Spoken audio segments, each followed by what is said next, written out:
All of us want to be seen, and one of the things we want seen the very most is our excellence. We want people to see what we're good at, our positive traits, and what makes us stand out above the rest. But all too often, people don't see our excellence. They don't see these things about us. And what that does is it leaves us in a state of complete confusion and desperate to try to get people to see us. But everything we do to try to get them to see us just ends up in vain. And today, I'm going to tell you why.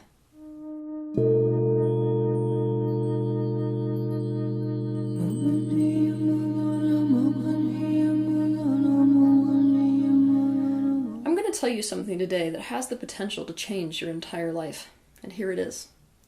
The recognition of excellence is 100% dependent upon desire. That may seem like a small statement, but if you actually sit with that statement for a while, so that you really get it, that actually has the capacity to change everything you're doing in your life. Most of the time, we're running around trying to get other people to see us as excellent. It's like this overperforming. However, if we understand that there's nothing we can ever do to get somebody to recognize that excellence because we can't change what people desire, now we have the power to be completely set free. Because instead of trying to get people to see us that never will because they don't desire what we are and what we have and what we can do, we dedicate our attention and our focus and our energy towards those people who will recognize our excellence because they want exactly what we have. To illustrate this truth, I'm going to expose a trauma to you. Now, most of you wouldn't think of this type of trauma. The reason is this. When the majority of children grow up in households where the impression that their parents or caregivers give them is that they always have to make some sort of improvement, these children tend to feel like they're never good enough. This is not the kind of trauma that belongs to the type of people that are going to help us illustrate this issue with desire, meaning that somebody can't recognize excellence. The person who grows up in a household where they're constantly believing that they're never good enough and always have to improve actually isn't the most disempowered. The reason is this. If you know you're not good enough, you at least have somewhere to go. It's at least clear that there's a hope that if you improve enough, one day somebody will actually recognize you as excellent. There is another kind of child. This child is the best at whatever they do. This child might be a savant. This child might be a prodigy. This child is undoubtedly and unboastingly excellent at something. And yet the reflection that they get from the outside world does not match that. It becomes a gaslight. For example, a little 8-year-old girl is in a gymnastics class and is able to do a double backflip in front of the class. When she does this, the coach says, "Good job," and invites the next girl under the floor.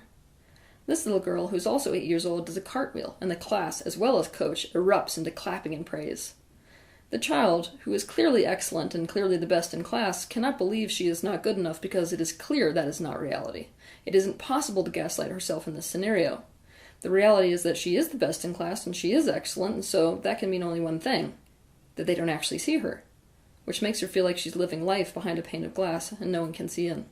She begins to believe that if she could just make them see her, she would receive the acknowledgement and recognition that makes sense for reality. The trauma here is that life is a gaslight, where the people who are obviously not boastingly much more excellent are getting no recognition of that fact. This is actually the most powerless position you can end up in, much more powerless than a child who simply is raised to believe that they're never good enough. Because there's nowhere to go. There's no room for improvement. If you are already the best, already performing better than everyone else, there is no possible way that you can do anything more to end up at the results you want, which is for people to recognize your excellence. There's literally nothing you can do. What this little girl cannot see is the desires of the other people in this class. Think about this for a moment. Most adults, if they're honest, want kids that are cute. Now, when a child is a hyper performer, meaning that they perform things that they shouldn't be able to perform at their particular age, is it cute? Or is it a little bit unsettling? So obviously, if the coach wants a cute kid, and believe me, there are plenty of coaches who operate with little children that don't actually want the excellence of the child. What they're really after is how cute it is for a kid to be really focusing hard and dedicating themselves. And what do the kids want? Kids want someone they can connect with and someone that they can play with. When a child that's in their social group excels so far beyond the rest of the social group, it's difficult for children, number one, to feel good about themselves, and two, to relate to that child. The opportunity to really be on an equal playing field and connected to that child isn't there. So naturally the classmates are going to react way better to the kid that they can feel good about themselves because they can encourage that other child, and the kid who is obviously struggling so they can relate to it. Basically, neither party involved in this particular scenario actually desires somebody in that class that is a prodigy. And so the excellence of that prodigy will not be recognized. It's very tempting in specific settings to think that somebody always wants the obvious thing that someone would want in that particular scenario. I mean, it's obvious, isn't it, that a coach would want a hyper-performing athlete? Don't think so fast. We know this because of doctors' offices. It's tempting to think that anybody who goes into a doctor's office desires to feel better and get better. But you know that's not the real reason that a lot of people go into doctor's offices. Just act a doctor.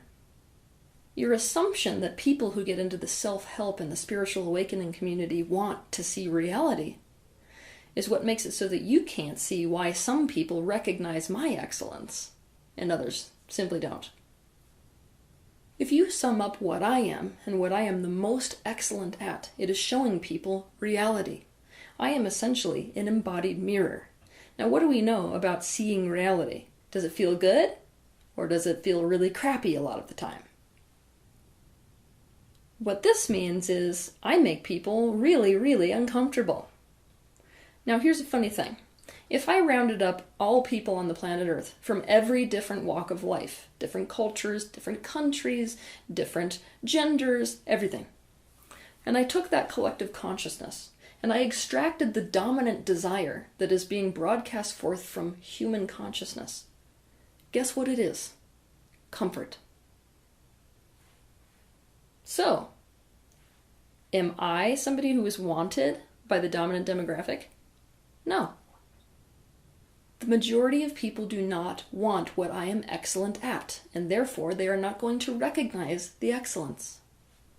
If you consider yourself someone who recognizes my excellence, and who wants, therefore, to see reality, think about what it took for you to get to the point where what you wanted was reality instead of comfort. We all want comfort. It's an obvious human need, but here's the thing. So often, if comfort is your priority, that will pull you in the opposite direction of seeing reality and really facing yourself, and especially facing those deep wounds. Now here's the thing. You think, well, Teal's part of the self-help spiritual community, right? What if I told you that that's the very worst place for me to be recognized for my excellence? Why? Because the vast majority of people who are part of the self-help field, part of the spiritual field, do so to feel better. They do so to feel comfort, more so than even the average demographic. So the people who will recognize my excellence the very least are those who are part of that field. It might be interesting for you guys to know that that's also why I don't have a demographic. If you look around the world at people who will recognize my excellence because they want what I have to offer, people who want to see reality and want to really face themselves, there is no one person for that, is there? That's why if you come to my events, it's so confusing. It's why marketing professionals can never figure out my demographic, because if you're sitting there looking into the audience, it looks like a group of people who would never meet ever in any other scenario. Why? Because a person who wants to see reality is that emotionally neglected housewife who has all the money she could hope for. It's this person who's homeless on the street. It's that athlete. It's this multi-billionaire who's just sort of feeling empty in life. It's this black person in the projects. It's this Asian person who's sick of all the cultural indoctrination with how much they have to dedicate themselves to the family. There is no demographic. There is no age. There is nothing. I am simply made for people who want to see reality. In our families, the recognition of our innate excellence doesn't usually happen because our parents wanted something else than what we were naturally excellent at. This is why our sibling that could adapt to become whatever they wanted was the one who was loved the most. For example, a boy who is excellent at athletics in a home where parents want a child to be intellectually excellent will not be acknowledged or loved for that excellence. A child who's a natural problem solver will be shamed for their excellence in a home where the family agreement is validate one another. The child who is excellent for being smart enough to see reality in a family where the family has an overlay will be told he or she is too difficult and will be turned into the family scapegoat. Everything works this way. We only recognize value if it's in alignment with our needs. We only recognize excellence if it's in alignment with what we desire. And I mean everything in life works this way, not just the recognition of excellence. For example, in a time of war, money has no value whatsoever. Alcohol does, because it's what people need and desire. If what you want is a car and I give you a horse, you're going to be upset with the horse and certainly not recognize the excellence of it, even if what I just handed you is Secretariat, because you want a car. However, there is someone in the world that wants Secretariat, isn't there? A friend will not recognize the excellence and success of their friend if what they want primarily is to feel equal or better in the friendship in terms of social status.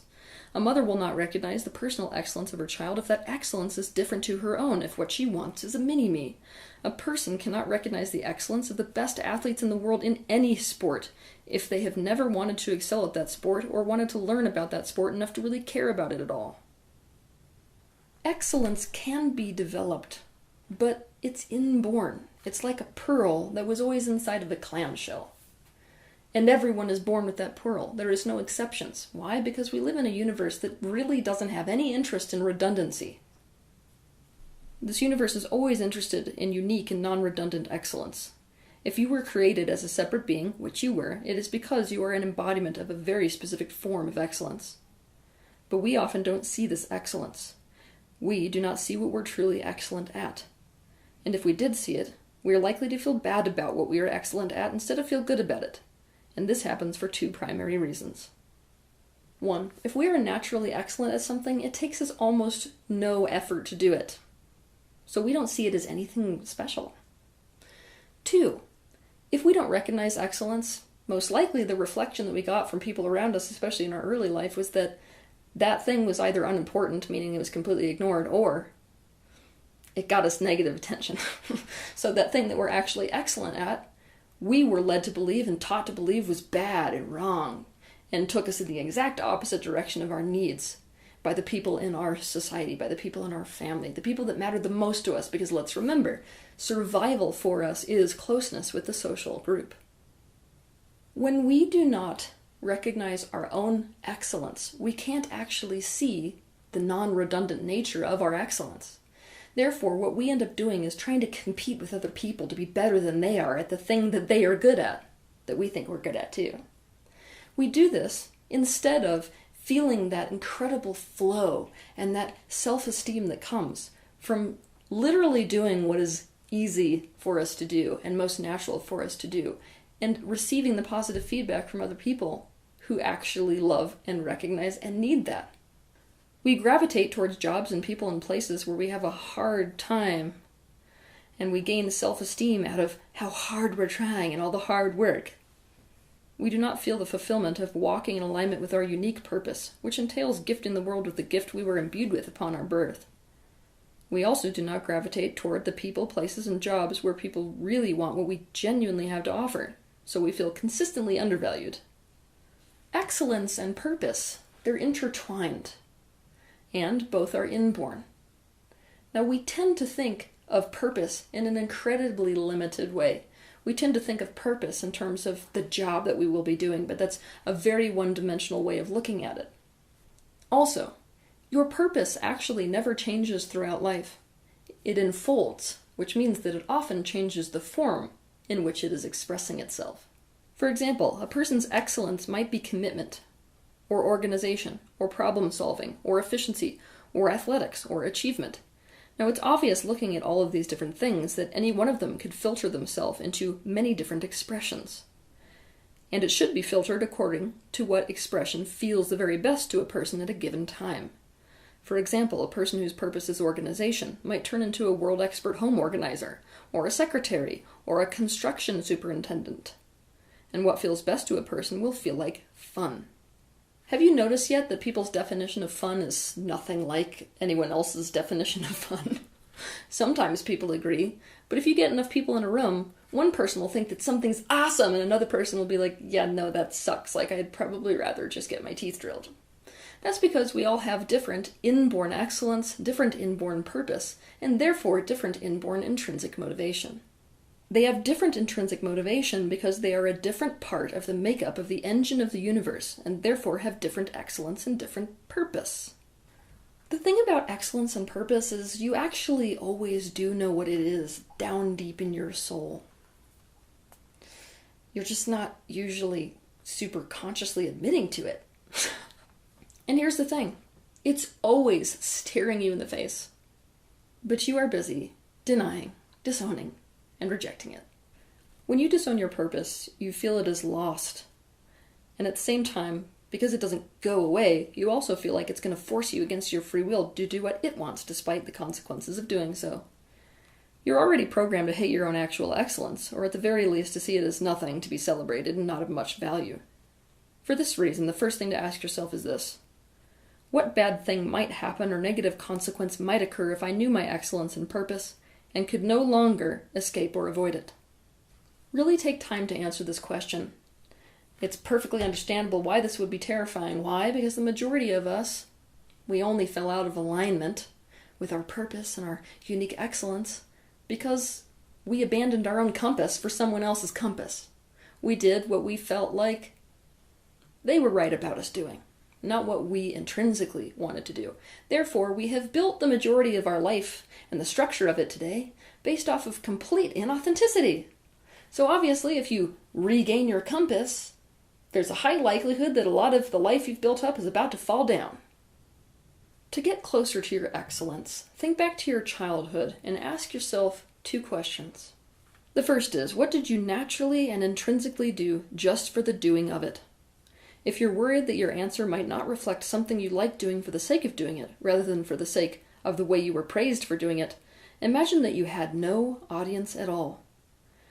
Imagine you had no positive feedback for it at all. Would you still love doing it? And 2, what were you naturally doing all the time that you either got no recognition for, or that you couldn't seem to stop doing no matter how much you were given negative feedback for it? We are willing to preserve our social connections and to believe that they are actual connections when they aren't, at the risk of almost anything. That includes never seeing our excellence or purpose. And here's the thing. Your purpose can't force you. No one can force you to see your excellence or to own your purpose. That's something that has to come from free will. But this is sort of a funny idea anyway, because here's the thing. Your physical embodiment was forged in the fire of the purpose you had before you came to this life. So, if you did nothing in your physical existence but go in the direction of what felt better, you would inevitably end up with your purpose smack dab in your lap.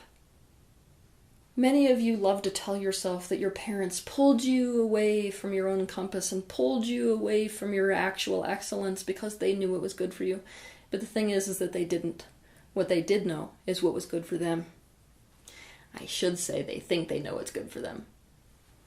They knew what they desired, and when you were born as something different than that, they tried to turn you into what they wanted without realizing that this universe always pairs parents with children who are a match to their actual desires. Why is it that parents can't see that they were paired with the child who's a match to their actual desires? The answer is, be careful what you wish for. If what is broadcasting on an energetic level to the universe from somebody is the desire to be more free because they're, let's call it, such a codependent personality type, likely they're going to have a child who already is the embodiment of all of those things. It's understood that this child will be calling this parent into the space of freedom. But what do we know about the parent? They're going to get super angry at the freedom that the child holds, not knowing at all that this child is, in fact, the very step they're supposed to take. If a person wants happiness and is unhappy because of a coping mechanism they have, it is a guarantee they will be given a child who demolishes their capacity to cope in that way. They will think, when this is occurring, that this child is not what they wanted. Another way to try to get closer to your individual excellence is to think about something that you do so easily that you cannot figure out why it's so hard for other people to do. A person who is incredible at something, who is excellent at it because it is an inborn and natural strength that they have, doesn't relate to struggle around that thing. I mean, somebody who is born with mathematics in their being cannot understand a person who can't figure out times tables. You can also ask other people what they think that you're excellent at. If they were talking behind your back and somebody was like, "What are you excellent at?" what would they say?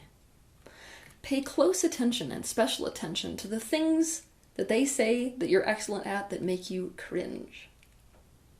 Question why you don't want it to be true that you are excellent at those things, that you're getting the reflection that you're excellent at. What did you make it mean if you were good at that thing? Can you challenge this meaning? Like I've said before, you are likely to choose your social group and your sense of connection with people over absolutely everything, including the recognition of your excellence. But what you've got to accept is this doesn't actually mean that you have real connections, because they're not connected to you. They're connected to a character you're playing. What this means is you don't really belong, and you aren't really wanted. And this also means we have to break free of a gaslight. It's one of the most pervasive gaslights in families. The gaslight is, "I love you and I have always wanted you." When someone says these words, and yet what they're doing with their actions is constantly disapproving of your natural excellence and constantly making you have to change yourself into something else so that they can love you, then the reality is they don't actually love you. They don't know how to, and they don't want you. That's the reality. We fall into this gaslight all the time, but we fall into it at the detriment of our own universal calling and at the detriment of our own individual lives. You will only really ever get belonging with the people who recognize your actual excellence because they want that excellence. Your abundance is only ever going to come as a result of this as well. See, in this universe that you live in, value is exchangeable for value on Earth, isn't it? That means that if there's something that you are intrinsically incredibly good at, there is somebody in the world that values that. And if they value it, it will be of value enough to exchange value for it. Having said all of this, your best bet to try to get what you have always wanted is to try to show people, based off of knowing acutely what they want, how your excellence fits in perfectly with what they actually want. But that being said, I don't want you to run around trying to prove to people that what they want really is you in some weird way. Because I would much rather you gravitate in the direction of people who already know that they already want that.